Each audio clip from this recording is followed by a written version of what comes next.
Hola, mis queridos acásicos y acásicas. Hoy quiero compartiros un tema que para mí significa mucho en mi vida, y es hablaros de Jesús de Nazaret. La figura de Jesús ha estado o ha marcado en mí durante toda mi vida mucho.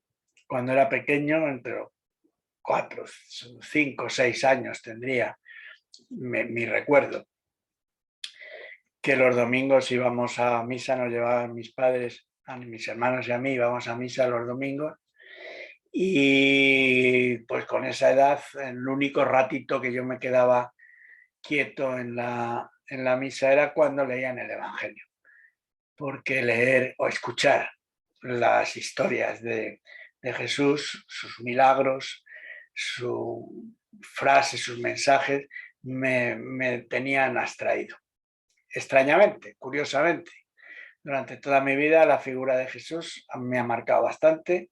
Cualquier libro, cualquier película, cualquier documental que hablaran de él, de su obra, de su vida pública, de sus misterios, era algo que me llamaba mucho la atención, y constantemente he estado leyendo la Biblia, por supuesto, los Evangelios.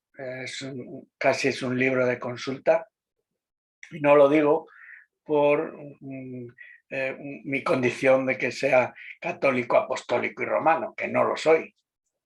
Sí tengo esa condición, sí tengo esa educación, me han educado en las creencias de la Iglesia Católica, de ir a misa, de preservar los mandamientos, de tal, un católico normal y una familia católica normal, ¿vale? Tampoco con excesos, pero sí en esa tradición cristiana y católica de la Iglesia. Yo también soy de una generación que me he criado, o el principio de mi vida está donde la Iglesia tenía mucho peso, había que tenerle un respeto, te cruzabas con un sacerdote y había que besarle la mano, etcétera, etcétera. Estas cosas que pasaban entonces. Pero vamos, a lo que voy. La figura de Jesús ha sido algo que me ha llamado mucho la atención, y sobre él pues quería hablaros. Entre otras cosas porque la pregunta principal es: ¿quién fue? ¿Quién es Jesús de Nazaret? Empezamos a desvelar un poco, o quiero empezar a desvelar un poco, la figura suya en aquella época. Su vida pública duró 3 años, desde que él tenía 30 hasta los 33 que le crucificaron.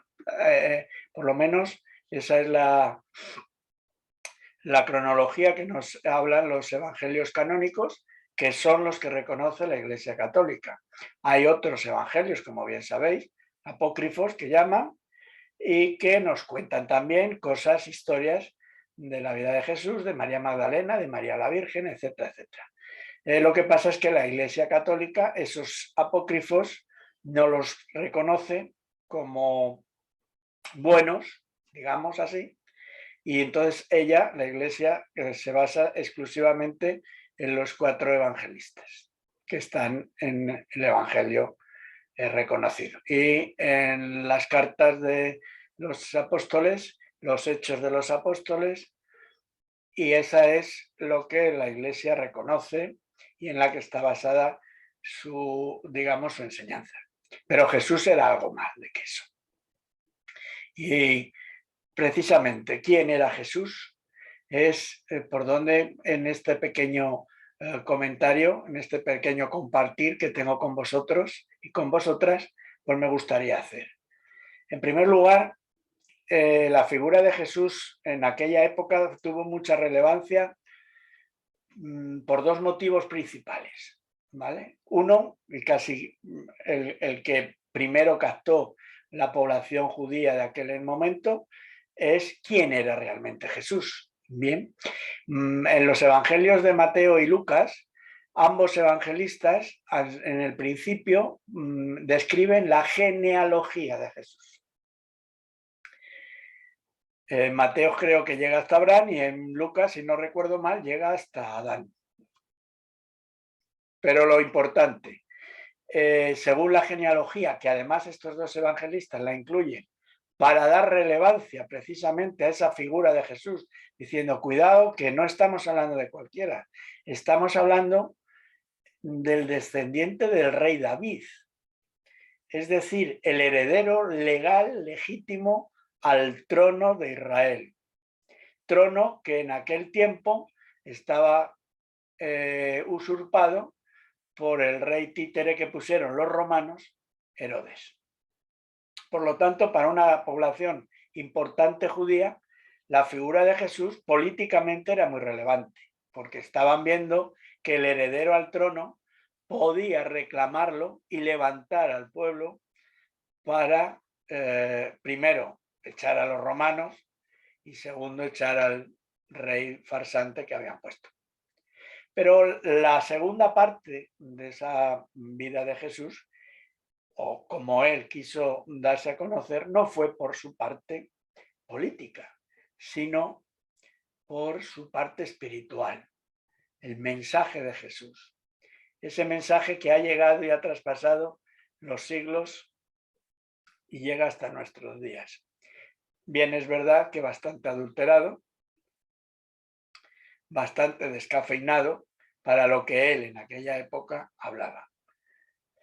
Del mensaje ya hablaré en otro vídeo y en otro ratito, porque no tiene tampoco desperdicio.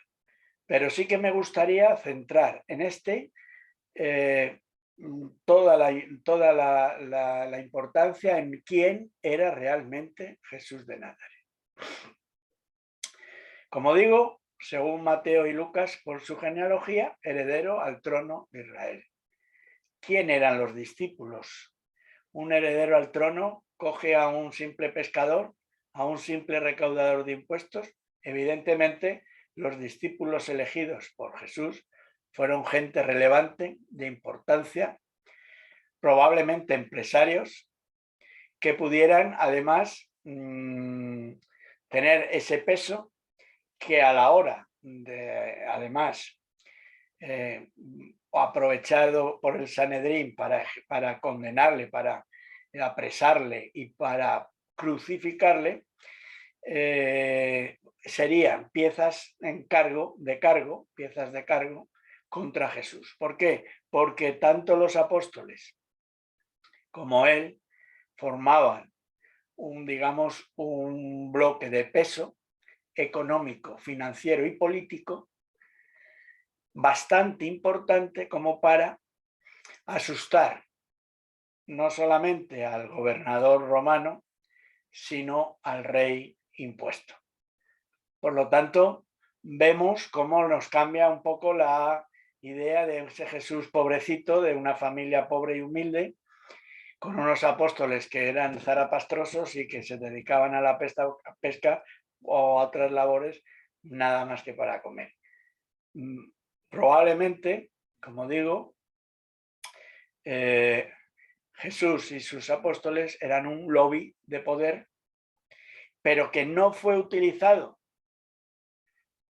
ni por los apóstoles ni por Jesús como arma para enfrentarse al Imperio Romano o al rey Herodes o ni siquiera al Sanedrín.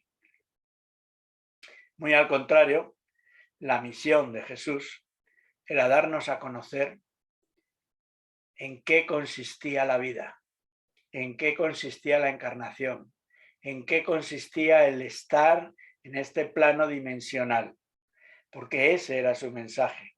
Era un mensaje de conciencia, un mensaje conciencial, de enraizarnos a lo que verdaderamente somos, ¿vale? Él, el que a través de sus parábolas que por otro lado, con el paso de los años he descubierto, me he dado cuenta de que era un método y es un método para llegar al inconsciente de las personas. A través, cuando estudié PNL, programación neurolingüística, uno de los, digamos, inspiradores de esta técnica, Milton Erickson, un psiquiatra de renombre. Milton Erickson, a través de las metáforas, sanaba a sus pacientes. Las metáforas, las parábolas. Ahí me di cuenta, por esta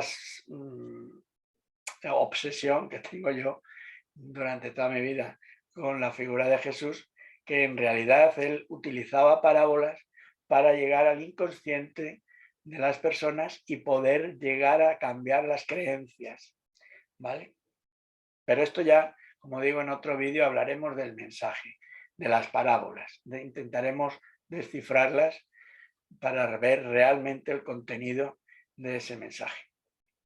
Hoy la figura de Jesús nos clama.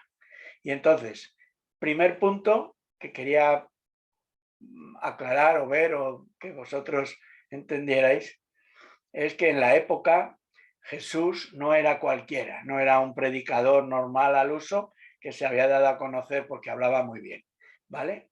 Formaba o tenía el carisma de una persona con poder y se rodeó además de personas de poder. Jesús, además, en los evangelios, sabéis que a partir de los 12 años y hasta los 30, los evangelios canónicos no hablan de Jesús, no conocen, no saben qué pasó en él. Se formó, no sabemos dónde, ¿vale? Se sabe que después de su nacimiento, sus padres fueron a Egipto, huyendo precisamente de la matanza de Herodes, para salvaguardar al hijo, al heredero, ¿vale?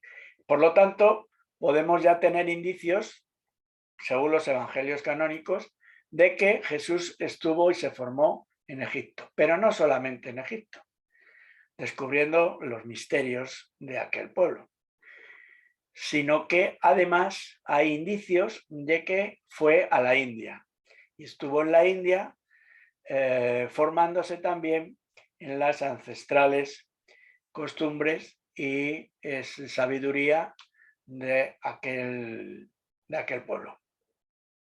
Por lo tanto, cuando Jesús aparece espiritualmente, cuando Jesús aparece en su vida pública, en el río Jordán con Juan Bautista, cuando aparece por primera vez, lleva un peregrinar detrás, lleva un aprendizaje espiritual, un aprendizaje de conciencia,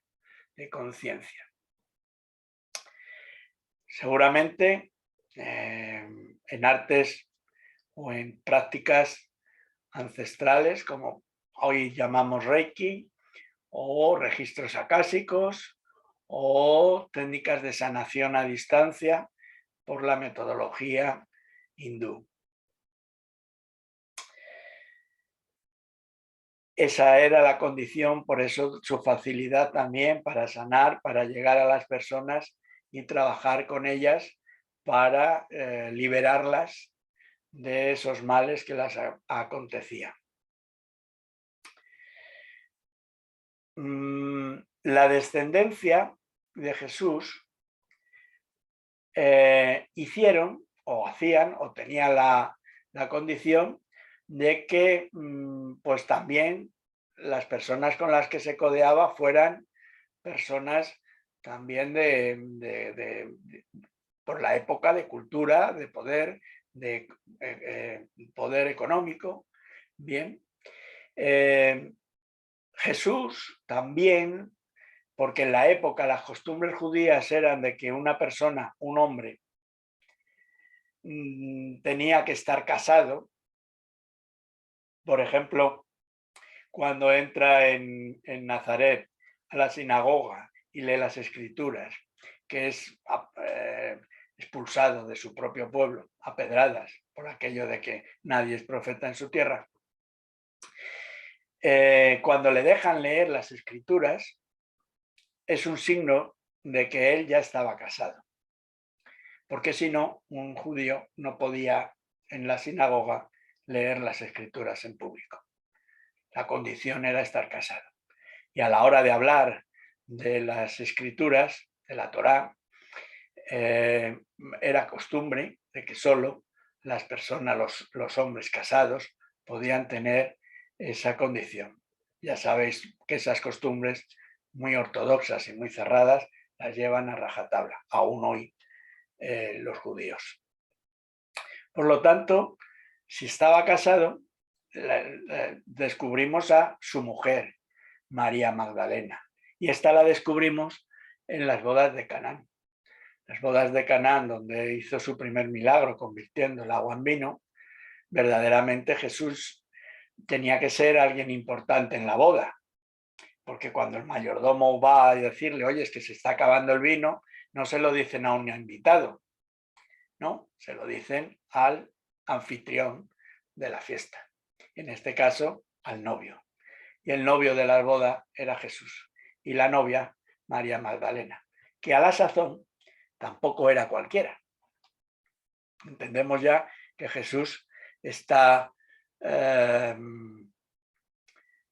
viene o proviene de una dinastía, tiene una condición social elevada, por lo tanto no se casa con cualquiera, ¿vale? ¿Y quién era María Magdalena?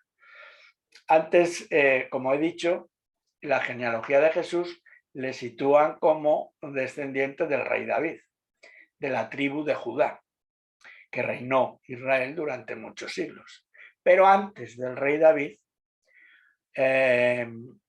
estaba el rey Saúl, de la tribu Benjamín, que reinó Israel durante otros tantos siglos. Bien, pues María Magdalena era descendiente de este rey Saúl, que en su época y en su momento, partidarios de la tribu Benjamín y partidarios de la tribu de Judá tuvieron su rifirrafe por ver quién reinaba, quién gobernaba, ¿de acuerdo? Por lo tanto, cuando aparece Jesús en aquel Jerusalén, en aquel tiempo, casado con María Magdalena, los judíos, en su totalidad, ven primero al heredero legítimo de la tribu de Judá, descendiente de David, al trono de Israel, pero por si fuera poco, casado con la que, si no fuera él el rey, tendría que ser ella o los descendientes de ella los que reinaran en Israel, ¿vale? Por lo tanto, habían hecho una fusión, una unión, digamos, heráldica perfecta. Las dos casas que han reinado el pueblo de Israel unidas en matrimonio. Estos casados tuvieron 3 hijos, se supone. ¿Vale? De hecho, María Magdalena, cuando Jesús fue crucificado, estaba embarazada de su 3er hijo, que era varón, o fue varón. María Magdalena, después de la crucifixión y para salvaguardar la vida y proteger la vida de sus hijos, como digo, herederos del trono, herederos además legítimos, porque las dos ramas, las dos casas que habían gobernado Israel se habían fusionado, por lo tanto los hijos de Jesús y de María Magdalena eran los legítimos herederos de aquel trono. Y para protegerlos y protegerse, María Magdalena, después de la crucifixión, se fue de Judea atravesó el Mediterráneo y hay muchos escritos, hay mucha documentación de que estuvo ya predicando y hablando de lo mismo que hablaba Jesús, de lo mismo, porque ella fue discípula predominante de Jesús. Bien, de lo mismo que hablaba, lo estuvo hablando en Francia, que es donde se supone que murió y donde vivió todos esos años. El dato de que Jesús y María Magdalena estaban casados lo podemos ver, uno de ellos lo podemos ver en el Evangelio de Felipe, el Evangelio apócrifo, como digo, en su sentencia 55, que puedo leer textualmente,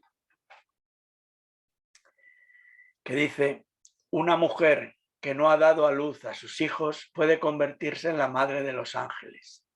Tal era María Magdalena, la compañera del Hijo. El Señor la amaba más que a todos los otros discípulos y la besaba a menudo en su boca. Vemos cómo describe Felipe la relación estrecha que Jesús tenía con María Magdalena.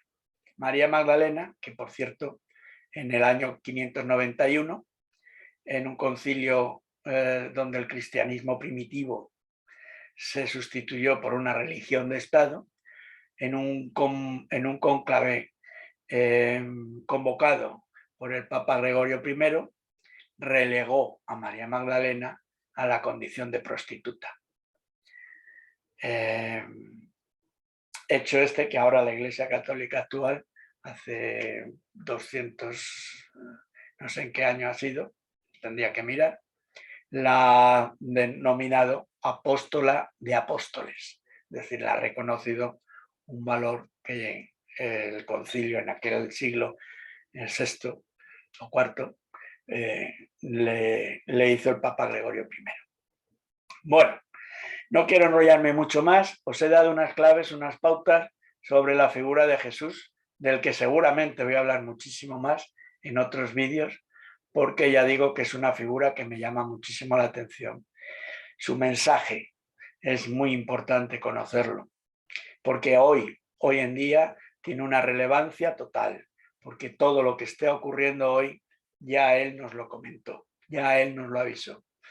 Estamos en una elevación de conciencia, una conciencia de la que él nos habló en toda su vida pública. Comentaré también el misterio que hay en su crucifixión. ¿Murió realmente Jesús en la cruz? Aunque prácticamente todo puede avalar que sí, hay pequeños datos que nos hacen indicar que realmente en la cruz no murió. Pero bueno, esto sería otra historia y otro cuento.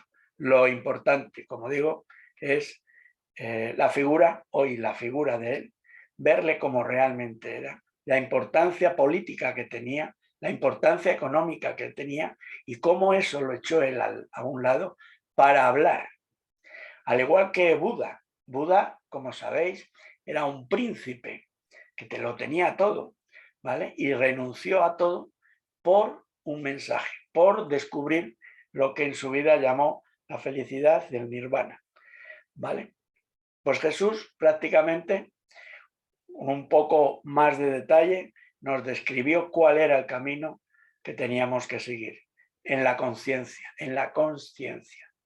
¿de acuerdo?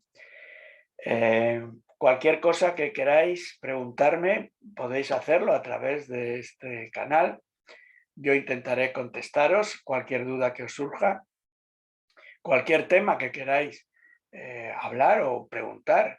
Si está en mi mano contestar, lo contestaré. No olvidéis suscribiros al canal, pinchar en la campanita para que os lleguen los sucesivos vídeos que vaya colgando y muchas gracias por vuestra atención. Namaste.